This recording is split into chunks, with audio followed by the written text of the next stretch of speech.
আসসালামু আলাইকুম রহমতুল্লাহি ওবরকাতুহু।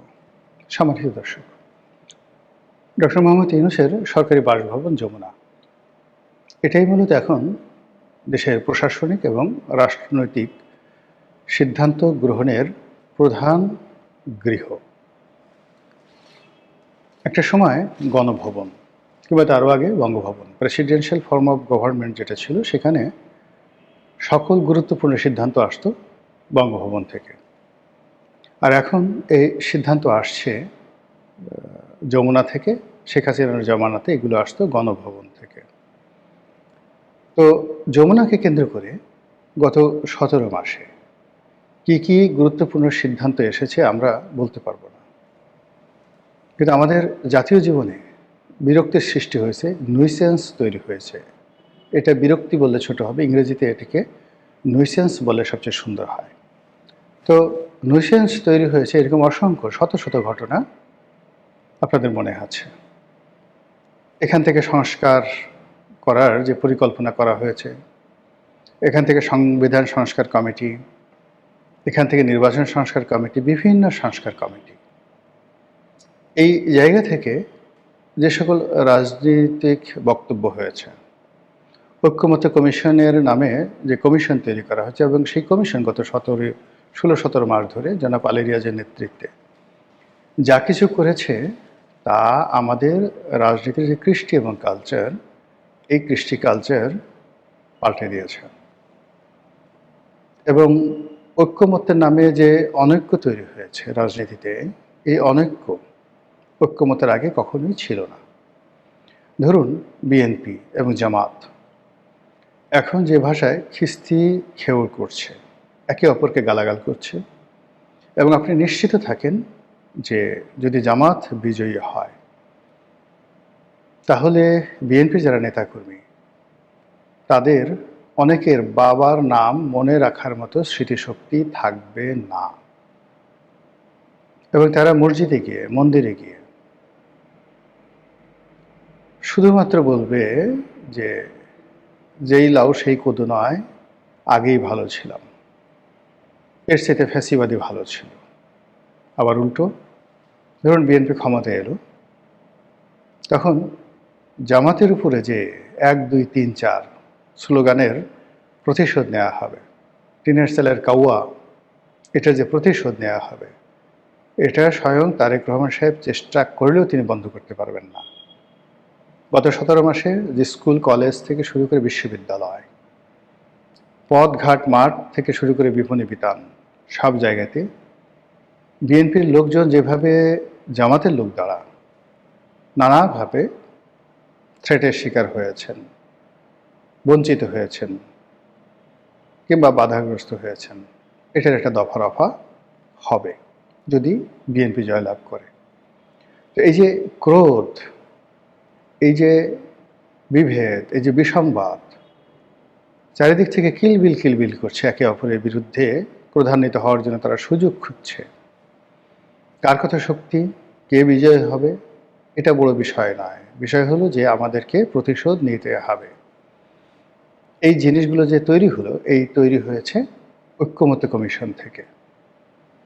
এখান থেকে একজন আরেকজনের বিরুদ্ধে লেগে গেছে, অথবা একজন আরেকজনের বিরুদ্ধে বিষোদ্গার করেছে, একজন আরেকজনের বিরুদ্ধে, একজন একজনকে আরেকজনের বিরুদ্ধে লাগিয়ে দেওয়া হয়েছে। আর এর যে মাস্টার মাইন্ড, এর যে সূত্র, এর যে শুরুটি, এটি হয়েছে কোত্থেকে? এই যমুনা থেকে। এই যমুনার সঙ্গে শাহবাগের একটা সম্পর্ক হয়ে গেছে, যমুনার সঙ্গে রাজুর একটা সম্পর্ক হয়ে গেছে। কোমলমতি যারা বিপ্লবী ছিলেন, যারা এই বিপ্লবের সময়টিতে নিজেদের জীবনকে তুচ্ছ করে তারা সাবেক রেজিম, তাদের বিরুদ্ধে প্রাণান্ত লড়াই করেছে, কোনো সন্দেহ নেই। দ্বিতীয় যে বিষয়টি ছিল, তারা এই বিপ্লবের পর on good faith and good trust doctor Mohammad ইউনূসকে তারা এনেছিলেন নেতা হিসেবে, এবং তাদের সেই সিদ্ধান্তকে পুরো জাতি অভ্যর্থনা জানিয়েছিল, সমর্থন জানিয়েছিল। এর কারণ হলো, যেভাবেই হোক তিনি নিজে, ডক্টর মোহাম্মদ ইউনূস নিজে, অথবা তার যারা পেট্রন ছিলেন, মানে তাকে যারা ডক্টর মোহাম্মদ ইউনূস বানিয়েছেন, সেই পশ্চিমার শক্তি তাকে নোবেল পুরস্কার দিয়ে, তাকে হাজার হাজার পুরস্কার দিয়ে, পশ্চিমা দেশে বিভিন্ন বিশ্ববিদ্যালয়ের আচার্য বানিয়ে বা ভাইস চ্যান্সেলর বানিয়ে বা চ্যান্সেলর বানিয়ে তাকে যেভাবে আকাশের তারকা হিসেবে প্রতিষ্ঠিত করা হয়েছে, তাতে করে জুলাই আগস্ট বিপ্লবের পরে যখন বিপ্লবীরা তার নাম উচ্চারণ করলেন প্রধান উপদেষ্টা রূপে, সকল মানুষ হৈ হৈ করে উঠল যে এর চাইতে ভালো সিদ্ধান্ত হয় না। এবং নিঃসন্দেহে ডক্টর মোহাম্মদ ইউনূসের নেতৃত্বে আমরা ইউরোপ এবং আমেরিকার সমপর্যায়ের একটি সভ্য এবং উন্নত জাতি হয়ে পড়ব। সকল মানুষ, এমনকি বিএনপি, তারাও মনে প্রাণে ধরে নিয়েছিল যে ডক্টর মোহাম্মদ ইউনূস ভালো করবেন এবং আমাদেরকে অন্ততপক্ষে 5 বছর অপেক্ষা করতে হবে একটি নির্বাচনের জন্য। এবং এটা নিয়ে তাদের কোনো মাথা ব্যথা ছিল না। তারা এই সময়টিতে যেটা চেয়েছিলেন বিএনপির নেতৃবৃন্দ, যে দলটি তারা গুছিয়ে নেবেন, সাংগঠনিক একটা ভিত্তি তৈরি হবে এবং অবাধে সুন্দর করে নির্বাচন করার জন্য নিজেদের দলকে সাংগঠনিকভাবে মজবুত করবেন, যেটি গত 17 বছরে তছনছ হয়ে গেছে। কিন্তু ডক্টর মোহাম্মদ ইউনূস বা তার যারা সঙ্গী সাথী বা তার যারা পেট্রন ছিলেন, তারা বাংলাদেশের মানুষের মন মানসিকতা বুঝতে পারেননি। রাজনৈতিক দলগুলো তাকে কেন্দ্র করে যে শ্রদ্ধা, ভালোবাসা, সমর্থন তারা দিয়েছিল এবং মনে মনে সত্যিকার অর্থে সেটা ধারণ করেছিল, এটার প্রতি শ্রদ্ধা রাখার জন্য যে ধরনের সরলতা দরকার ছিল, যে ধরনের উদ্যোগ দরকার ছিল, যে ধরনের ইগোবিহীন একটা জীবন দরকার ছিল, সেটা তারা করেনি। না করে তরুণদের মধ্যে কাউকে কাউকে মন্ত্রী বানানো হলো, ধড়িবাজ ব্যবসায়ীদের মধ্য থেকে একটি গ্রুপকে কাছে ডেকে আনা হলো, বিশ্বের বিভিন্ন দেশ থেকে সেই তারুণ্য ভাড়া করে আনা হলো, রাজনীতিতে সেই যারা কখনো রাজনীতি করেনি তাদেরকে সামনে এগিয়ে দেওয়ার চেষ্টা করা হলো। অর্থাৎ 11 সময় ডক্টর মোহাম্মদ ইউনূস একটি রাজনৈতিক দল গঠন করতে গিয়ে যে ব্যর্থতার পরিচয় দিয়েছিলেন, সেই ব্যর্থতাকে সফল করার জন্য তারা আবার প্রাণান্ত চেষ্টা শুরু করলেন। ফলে কি হলো? একটার পর একটা বিপর্যয়। আর সেই বিপর্যয় ঢাকার জন্য তারা আবার সেই তরুণদেরকে ব্যবহার করা শুরু করলেন। সেনাবাহিনী ছিল, পুলিশ বাহিনী ছিল, প্রশাসন ছিল, এমনকি ডেডিকেটেড যে রাজনৈতিক দলগুলো ছিল তাদেরকে বাদ দিয়ে তারা সেই হাসনাত, সার্জিস, নাসিরউদ্দিন পাটোয়ারি, এই তরুণ, এদের মধ্যে উসমান হাদি থেকে শুরু করে বিভিন্ন গ্রুপকে তারা বিভিন্ন কাজে এমনভাবে প্রাধান্য দিতে থাকলেন, অবস্থা দৃশ্যে মনে হচ্ছিল যে তারাই ভবিষ্যতে প্রধানমন্ত্রী হবেন। স্বয়ং প্রেস সচিব তিনি পরিচয় করাই দিলেন যেদিন এনসিপি প্রতিষ্ঠিত হলো নাহিদ ইসলামকে, যে তিনি ভবিষ্যতের প্রধানমন্ত্রী।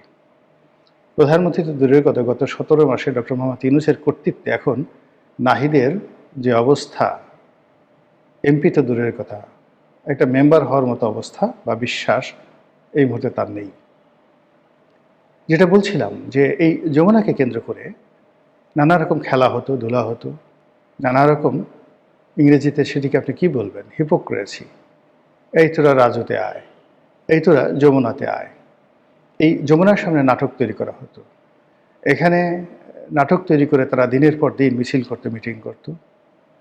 তারপর আবার সেই মিছিল মিটিংয়ে তারা যেন ঘেমে না যান এই জন্য পানি ছিটিয়ে দেওয়া হতো, তাদেরকে খাবার পানির ব্যবস্থা করা হতো, বিরিয়ানি খেতে বলা হতো এবং তাদেরকে বলা হতো যে ঠিক আছে, এখন তোমরা এই যমুনার সামনে আর থাকার দরকার নেই, এখন তোমরা শাহবাগে গিয়ে লড়াই সংগ্রাম করো, আমি 2 দিন পরে সিদ্ধান্ত দিতেছি। এবং তারা যে দাবিগুলো নিয়ে আসতো সেই দাবিগুলো 2 দিন পরে পূর্ণ হয়ে যেত। এই দাবি একটা দাবিও তাদের ছিল না, তাদের মাথায় এই দাবিগুলো ঢুকানো হয়েছিল যে তোমরা এই দাবি করো, তোমরা দাঁড়িয়ে যাবা, আমরা বসে পড়ব। একটা মামু ভাগিনার মধ্যে যে একটা সমঝোতামূলক রাজনীতির কূটকৌশল, খেলাধুলা, এই খেলাধুলা গত 17 মাস ধরে চলেছে।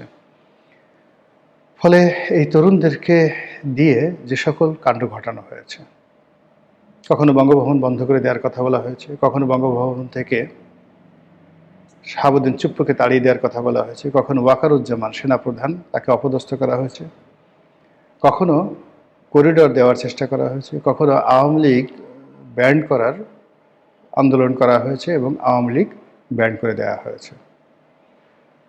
আরও অনেক কিছু, আরও অনেক কিছু, যমুনার সামনে যে ঘটনাগুলো ঘটেছে, সচিবালয়ে যে ঘটনাগুলো ঘটেছে, সেক্রেটারিয়েটের বাইরে গিয়ে যখন বাংলাদেশ সুপ্রিম কোর্টে যে ঘটনাগুলো ঘটেছে, বিচারপতিদের সঙ্গে যে আচরণ করা হয়েছে, এটা কোনোভাবেই সমর্থনযোগ্য না। এগুলো গুনাহ হয়েছে, কবিরা গুনাহ। ধরুন আওয়ামী লীগের একেবারে ডেডিকেটেড প্রধান বিচারপতি, কিন্তু তাকে যে অপমান করে তাড়িয়ে দেওয়া হয়েছে, এটা কি গুনাহ হয়নি? আওয়ামী লীগ অন্যায়ভাবে তাদের দলীয় ক্যাডারদেরকে বিচারপতি নিয়োগ করেছে, ভালো কথা। আওয়ামী লীগ তার ক্যাডারকে অ্যাটর্নি জেনারেল নিয়োগ করেছে, ভালো কথা। এই গত 17 মাসে যাকে অ্যাটর্নি জেনারেল করা হলো, যাদেরকে বিচারক নিয়োগ করা হলো, তাদের কি কোনো রাজনৈতিক পরিচয় নেই? কিংবা আগে যারা ছিলেন তাদের রাজনৈতিক পরিচয়ের চাইতে বর্তমান যারা আছে তাদের রাজনৈতিক পরিচয় কি খুব মর্যাদাকর? এখন যারা নিয়োগ লাভ করলেন আর আগে যারা নিয়োগ লাভ করেছেন, আগের তুলনায় এখন যারা নিয়োগ লাভ করেছেন তারা কি খুবই যোগ্যতা সম্পন্ন? তাহলে করলেনটা কি? বিপ্লব হলো কি? তাহলে করলেনটা কি? কি নতুন বন্দোবস্ত দিলেন? কি রিসেট বাটনের চাপ দিলেন? সব কিছু এলোমেলো করে দিয়ে এখন চাল ডাল মিশিয়ে এমন একটা অবস্থা তৈরি করে ফেলেছে, এখন আমরা ডালও খেতে পারছি না, চালও খেতে পারছি না। সমস্ত বাংলা রীতিমতো ত্রাহি ত্রাহি করছে। এই বেদনা, এই কষ্ট, এই যন্ত্রণা আমরা কোথায় রাখবো, কীভাবে সামাল দেব, বোঝার চেষ্টা করুন। তো যেটা বলছিলাম যে এই যে যমুনায় চলে আয়, যমুনা ঘেরাও কর, কখনো আহ্বানে অথবা কখনো সমঝোতার মাধ্যমে, কখনো কথাবার্তার মাধ্যমে, এটার শেষ পরিণতিটা কি? শেষ পরিণতিটা আমরা দেখেছি যে এই কাজ করতে করতে যারা করিয়েছে তারা মনে করছে আমাদের আর এখন এটা দরকার নেই, আর যারা করেছে তাদের বক্তব্য হলো যে আমাদেরকে তো বহুভাবে তোমরা ব্যবহার করেছো, কাজেই এখন আমাদের কিছু প্রয়োজন তোমরা মেটাও। আর তারই প্রেক্ষিতে যমুনার সামনে সাম্প্রতিক সময় খুব গুরুত্বপূর্ণ দুটো বিক্ষোভ হওয়ার চেষ্টা করা হলো। একটি হলো সরকারি কর্মকর্তা কর্মচারীদের বেতন ভাতা যে বৃদ্ধি করা হয়েছে সেটি বাস্তবায়নের দাবিতে সরকারি কর্মচারীদের একটি মিছিল, ভীষণ রকম সেন্সিটিভ। নির্বাচনের আগে এটি এত সেন্সিটিভ যেটি 12 তারিখে গিয়ে কীভাবে কাজ করবে আমরা এখন পর্যন্ত জানি না। এদেশে আমলাতন্ত্র যার বিরুদ্ধে লেগেছে তার কবর রচনা করার জন্য আর বাইরে থেকে কোনো গোরখাদক আনতে হয়নি, আমলাতন্ত্রে তাকে শেষ করে দিয়েছে। এদেশের সেনাবাহিনী যখন কোনো সরকারের বিরুদ্ধে লেগেছে, কোনো রাজনৈতিক দলের বিরুদ্ধে লেগেছে, সেই রাজনৈতিক দলের অস্তিত্ব টিকে থাকেনি। এদেশের সংবাদপত্র যখন সব কিছু বাদ দিয়ে কারো দালালি করেছে তার মৃত্যু হয়েছে, আবার সংবাদপত্র যার বিরুদ্ধে লেগেছে তারও মৃত্যু ঘটেছে। বর্তমান সরকার প্রায় সব কিছুতে যে এক্সট্রিম অবস্থায় আসছে, সেই এক্সট্রিম অবস্থায় তারা যাদেরকে নিয়ে খেলেছে, যাদের খেলাধুলার উপর তারা নিজেদেরকে টিকিয়ে রেখেছিল, তারাই এখন তাদের জন্য বুমেরাং হয়ে পড়েছে। এরই প্রেক্ষিতে যারা যমুনাতে এসেছিল গত শুক্রবার দিন, সারাটা দিন তারা সেখানে প্রাণান্ত চেষ্টা করেছে, হয়তো দাবি আদায়ের জন্য, হয়তো নাটক করার জন্য, হয়তো কারো পরামর্শ অথবা নিজেদের ক্রোধ এবং ক্ষোভের জন্য, এটা প্রশমিত করার জন্য, আমরা জানি না। কিন্তু ফলাফল যেটা হয়েছে সেটা হলো লাঠিপেটা, বেদম লাঠিপেটা। শেখ হাসিনার জমানাতে যেভাবে পিটিয়ানো হতো তার চেয়ে নির্মমভাবে পেটানো হয়েছে। পশ্চাৎ দেশ লাল করে দেওয়া হয়েছে, পুরো হাঁটু ভেঙে দেওয়া হয়েছে অনেকের, পিঠ আর গালের চামড়া ইচ্ছামতো যাকে বলা হয় এক করে দেওয়া হয়েছে। যথেষ্ট কারণও আছে। পুলিশ বিক্ষুব্ধ, ভীষণ রকম বিক্ষুব্ধ। গত 17 মাসে তারা যেভাবে অপমানিত হয়েছে, লাঞ্ছিত হয়েছে পদে পদে, তারা সুযোগ পেলে কিভাবে যে ডলা দিবে তার একটা মহড়া হয়ে গেল যমুনার সামনে। যারা এসেছেন সবাইকে জামাই আদর করা হয়েছে, যারা এসেছেন সবাইকে ভালোবাসার চুম্বন দেওয়া হয়েছে এবং সবাইকে দেখিয়ে দেওয়া হয়েছে কত ধানে কত চাল। আর তার প্রেক্ষিতে শনিবার দিন অনেকে ফোঁসফাঁস করার চেষ্টা করেছে এবং সেখানেও পুলিশ তাদেরকে যা শুধু বাঁশিতে ফু দিয়েছে, সব চুপচাপ। এবং এটি পুলিশ তাদের ঐতিহ্য রক্ষা করে এইভাবেই। ব্রিটিশ আমলে করেছে, পাকিস্তান জামানাতে করেছে, আর স্বাধীনতার পর বাংলাদেশে। আপনি এই বাহিনীটিকে বা যে কোনো বাহিনীটিকে আপনি ধরুন অপমান করবেন, কষ্ট দিবেন, আর তারা সময় যখন পাবে তখন এত চমৎকারভাবে আপনাকে বাস দেবে, আপনাকে আপনার বাবা মায়ের নাম স্মরণ করিয়ে দিবে, যে কিয়ামত পর্যন্ত আপনি কিয়ামতের মাঠে উঠেও ইয়ানফসি করতে করতে 10 বার করে চিন্তা করবেন যে পুলিশ আমার পাছার কোন জায়গায় বাড়ি দিয়েছিল, ও হা, পিঠের কোন জায়গায় বাড়ি দিয়েছিল, ও মা। মানে ইয়ানফসির মধ্যে আপনি হঠাৎ করে মা মা বলে উঠতে পারেন। এটা হলো পুলিশের বাড়ি। সেই মহড়া হয়ে গেল যমুনার সামনে, এবং এর মাধ্যমে একটা জিনিস অন্ততপক্ষে নিশ্চিত থাকেন যে যমুনা কেন্দ্রিক আর কোনো নাটক আমি দেখতে পাবো না। এরপরে যা কিছু হবে সবই ফাইনাল খেলা। মহান আল্লাহ আমাদের সবাইকে হেদায়েত দান করুন এবং হেফাজত করুন। আসসালামু আলাইকুম ওয়া রাহমাতুল্লাহি ওয়া বারাকাতুহু।